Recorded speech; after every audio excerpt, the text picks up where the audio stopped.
C'est le premier épisode d'une émission que j'ai appelée Vroom Vroom parce que j'avais pas d'autre idée de nom. J'ai eu d'autres idées, mais soit elles étaient nulles, soit elles étaient déjà toutes prises.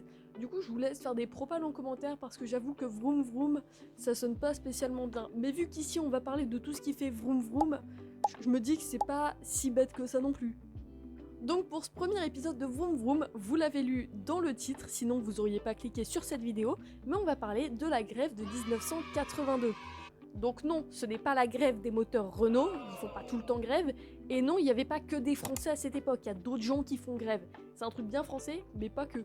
Cette histoire est vraiment pas piquée des Nelson, mais pour commencer, on va parler de 81, parce qu'il faut un peu de contexte pour comprendre. Déjà dans les années 80, il faut savoir qu'il y a le conflit FISA-FOCA. Ce conflit est assez complexe, mais on doit en parler pour mieux comprendre ce qui se passe en 82. Donc d'un côté, on a la FISA avec Balestre, et de l'autre, on a la FOCA avec Eccleston. Ces deux camps se tirent la grappe tous les 4 matins, et les écuries et les pilotes sont globalement séparés en deux parties. Il y en a qui sont pro-Balestre et il y en a qui sont pro-Eccleston. Ça se partage assez équitablement. En fait, c'est un genre de conflit Civil War Captain America Iron Man, mais avec les vieux papis de la Formule 1. En début 81, les deux vont se réunir place de la Concorde pour négocier un accord, histoire de se dire on se met d'accord sur des trucs et on arrête de s'embêter. Spoiler alert, ils vont continuer de s'embêter pendant un long moment. En 80, on a aussi Prost qui pilote pour Renault. Et là, vous allez vous dire quel est le rapport. Et je vous jure, il y a un rapport. En fait, ce qui se passe, c'est qu'en 1980, Prost conduit avec McLaren. Et il avait signé un contrat de 2 ans pour dire je conduis 2 ans avec McLaren. Et le bougre, il s'est barré chez Renault en 81.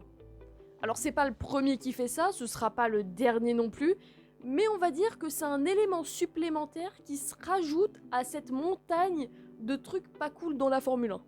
Je vais pas vous refaire toute la saison 1981. Globalement, ce qui se passe, c'est un enchaînement de situations burlesques. Par exemple, le premier Grand Prix ne comptera pas. Conflit FISA-FOCA. Voilà, il y a, je crois, 5-6 écuries qui sont sur place, ils font leur Grand Prix, et au final, bah non, ça compte pas. On compte même plus le nombre de scandales qu'il y a envers des constructeurs ou des écuries, sans parler des rivalités internes. Non, parce que les pilotes entre eux, ils se tirent la grappe presque tout le temps en fait. Et puis je pense que la cerise sur le gâteau, c'est quand même le conflit Balestre-Eccleston. Le truc ne s'arrête pas, ils ne veulent pas se lâcher. Et en plus de ça, Eccleston ne dirige pas simplement la FOCA, il dirige aussi une écurie. Il possède l'écurie Brabham. Et ce détail est super important pour la suite. À savoir, l'un des pilotes Brabham, c'est Nelson Piquet. Il sera là en 81 et en 82. Je pense que vous avez une idée du tableau, c'est la catastrophe. Du fait que Eccleston, il ait sa propre écurie, des fois il a dû prendre des décisions pour trancher entre deux écuries. Bizarrement, ça tranchait toujours en sa faveur. Je suis pas là pour dire qu'il avait tendance à magouiller, hein. Mais si quand même. Et dans tout ce bazar, il y a Balestre qui a un objectif en tête. Il veut faire en sorte que la F1 devienne plus professionnelle et avec plus de sécurité aussi. Mais ça va mettre un peu beaucoup de temps à se mettre en place. Bref, passons aux vacances de 1981 où Balestre va pondre un truc qu'il appelle la super licence. Je pense que vous connaissez, c'est le truc qui se paye super cher en début d'année pour pouvoir conduire. C'est le même truc sur lequel tu peux cumuler des points et être banni d'une course si t'as fait trop de bêtises, comme Magnussen en 2024. Donc voilà, pour résumer très simplement la super licence, c'est ce qui te dit si t'as le droit de conduire ou si t'as pas le droit. Et donc Balestre, avec sa nouvelle petite super licence, il va voir les pilotes et il leur dit les gars, pour 82, vous signez et vous conduisez avec une super licence. Globalement, tous les pilotes sont en mode bah ok, je vois pas où est le problème, je signe ton truc et puis voilà, moi je conduis, je m'en fous, je suis juste là pour piloter. Sachant qu'à cette époque, ils ont pas d'agents. Parce qu'aujourd'hui, les pilotes ont des agents qui sont là pour lire les contrats, négocier avec les écuries.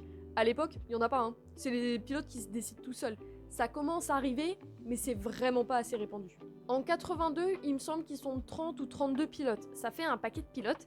Et dans tout ce lot, il y en a 7 qui vont pas signer, et il y en a 2 qui vont crier au scandale un peu. On va retrouver donc Loda et Pironi qui vont faire office de daron des autres pilotes. Parce qu'en fait, il a suffi de lire en détail ce que disait la super licence et il y a 2 règles qui passent pas très bien. Et je vais vous en parler.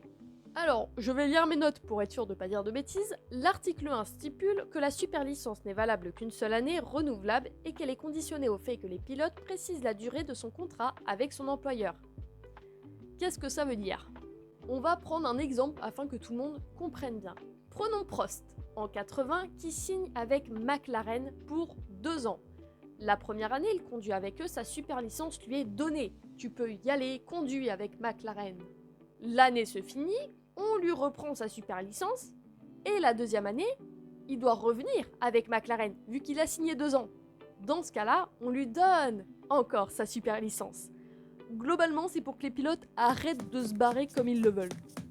C'est un article qui, globalement, donne une sécurité de fou furieux pour les écuries, et plus du tout pour les pilotes. Et le deuxième article qui pose problème, c'est l'article 5, je vous lis. Les pilotes doivent s'engager à ne pas faire de torts matériels et moraux au championnat du monde. Globalement, ça veut dire on t'aime pas, tu dégages. Ok, j'exagère peut-être un peu, mais globalement, l'article est là pour pouvoir virer n'importe qui selon le bon vouloir d'Ecclestone ou Balestre. On pourrait se dire, oui, mais Balestre et Ecclestone, ils vont pas virer n'importe qui quand même. Si. Donc vous avez compris, la super licence, c'est pas Jojo. Donc nous arrivons à cette rentrée de 1982. Les pilotes vont pouvoir conduire. Et là, tu as Lauda et Pironi qui arrivent en mode les gars, ça ne va pas. Regardez ce qu'on a trouvé dans le contrat. Et là, ils font ah ouais, ça craint en fait.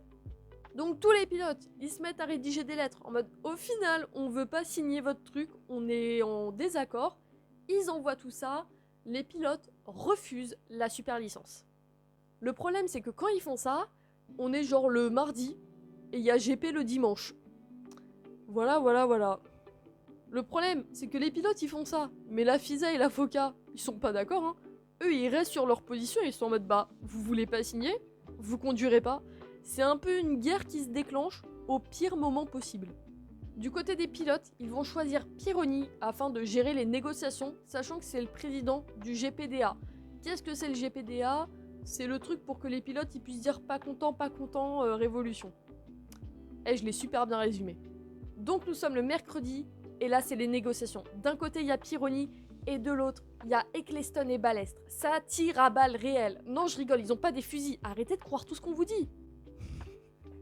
La vanne est nulle. Elle était même pas écrite celle-là, hein. Juste je fais des vannes nulles. Je sais plus où j'en étais. Ah oui. Donc les deux sont en mode on ne changera pas d'avis.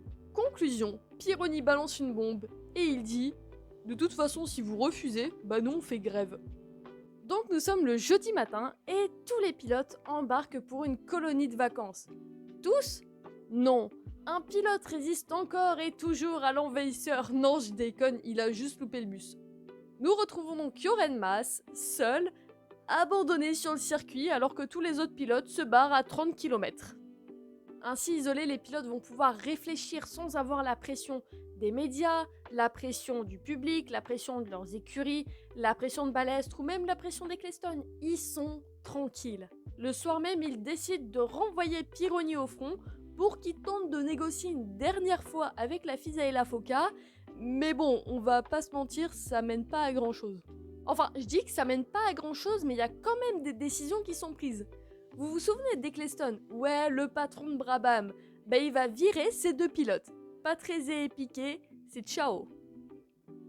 De son côté, Balestre va aussi prendre une décision. Tout pilote qui se pointera le lendemain matin sera pardonné. Les autres seront virés et remplacés par des rookies. Donc là, c'est la panique pour les patrons d'écurie. On vient de leur dire, les gars, si vos pilotes se pointent pas, on vous filera des rookies à la place. Le truc, ce sera 31 rookies versus Joren Mass. Oui, non, parce que Joren Mass, il est toujours là-bas. Hein. Dans cette panique, Frank Williams va infliger à ses 2 pilotes, Rothman et Rosberg, une amende de 10 000 $, en espérant qu'ils reviennent. Face à tout ce chaos, que font les pilotes? Ils se barricadent pour passer la nuit à l'hôtel. Et c'est ainsi que nous avons la soirée et la nuit la plus insolite de la Formule 1. Et quand je dis insolite, je rigole pas. Par exemple, Villeneuve et De Angelis s'improvisent pianistes. Enfin, s'improvisent, ils sont déjà bons pianistes. Mais ils se disent pourquoi pas ce soir.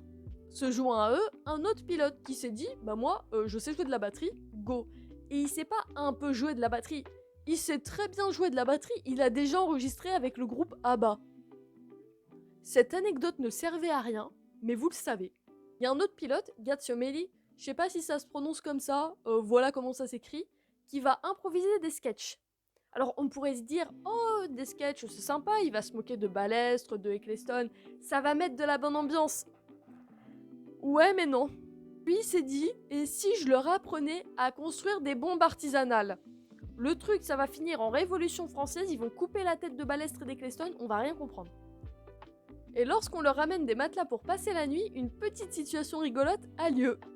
On va retrouver Rodman et Piquet à partager le même matelas, sachant que l'année d'avant, ils se prenaient la tête tous les week-ends, puisqu'ils s'aimaient pas. Et là, ils partagent un matelas ensemble. C'est comme si aujourd'hui on demandait à Russell et Max, chaud pour dormir ensemble pendant une colonie de vacances entre pilotes? Je suis pas sûre qu'ils acceptent. Et durant la nuit, les problèmes ne s'arrêtent pas parce que le patron d'Arrose a décidé de prendre les choses en main. Il se ramène avec 2 policiers jusqu'à l'hôtel pour tenter de forcer la porte. Bon, vous commencez à connaître les pilotes, ils vont pas se laisser faire. Ils utilisent des meubles pour se barricader et ils envoient au front Patrick Tambay. À savoir à ce moment-là, Tambay ne possède pas de volant. Il est un peu en mode pilote de substitution, il s'est fait virer l'année dernière, bon, il est là. Il va se donner à cœur joie pour repousser le patron d'Arrose et ses 2 policiers, et les pilotes seront ainsi laissés tranquilles pour la nuit. Au petit matin, tous les pilotes se sont serrés les coudes, ils n'ont jamais été aussi soudés, et c'est là que le drame arrive. Fabi les trahit, il se barre sur le circuit afin d'avoir la clémence de Balestre. Cet acte lui vaudra la haine de tous les autres pilotes. Il va carrément s'exiler 1 an aux États-Unis avant de revenir en 1984. Le pauvre. Le vendredi, un accord verbal est signé. L'article 1 va être revu afin de donner la même sécurité aux écuries et aux pilotes.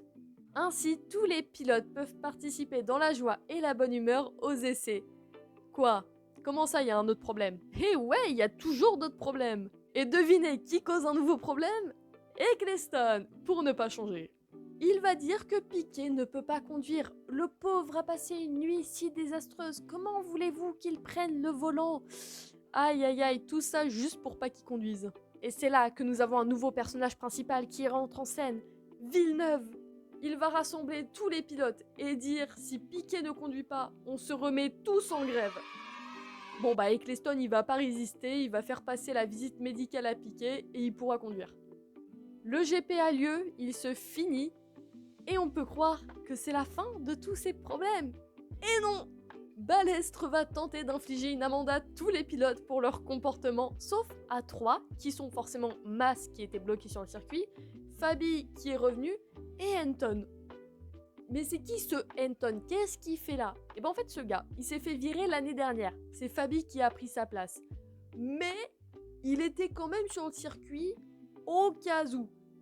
Et il se trouve par chance qu'un pilote de chez Arrose s'est blessé. Donc le patron d'Arrose est venu voir Tambay. Ouais, il n'est pas allé voir Anton en premier, il est allé voir Tambay. Mais vous savez, ils se sont tapés la nuit dernière. C'est lui qui est venu jusqu'à l'hôtel. Et c'est lui que Tambay est venu marave. Mais il va quand même essayer la voiture. Il monte dedans. La voiture est pas ouf. Puis au vu des embrouilles qu'il y a sur le paddock, Tambay préfère dire non, je veux pas conduire pour toi. Et c'est ainsi que le patron d'Arrose se retourne vers Anton, sa dernière chance, et le regarde droit dans les yeux et lui dit « Frère, t'es le dernier, tu veux bien conduire ma bagnole ?» Et voilà comment Anton s'est retrouvé à faire le premier Grand Prix de la saison 82. Pour revenir à l'amende de Balestre, ils vont décider d'engager de nouvelles négociations. Et pour la faire courte, ce sera 5 000 $ par pilote et ce sera les écuries qui devront payer, pas les pilotes. Et c'est ainsi que la grève des pilotes de 82 s'est terminée et que la super licence est arrivée en Formule 1. Franchement, je vous ai fait 2 anecdotes pour le prix d'une, si c'est pas cool ça. Si ce genre d'histoire vous plaît, j'en ai plein d'autres en préparation dont j'ai très envie de vous parler en format long. Vous pouvez toujours me retrouver sur TikTok, moi c'est toujours Corbeau, ça change pas. Et je vous dis à la prochaine pour un prochain épisode de Vroom Vroom. Ciao. C'est fou ça, Vroom Vroom. Mais qui appelle ces émissions Vroom Vroom? Pas moi. Qui fait ça?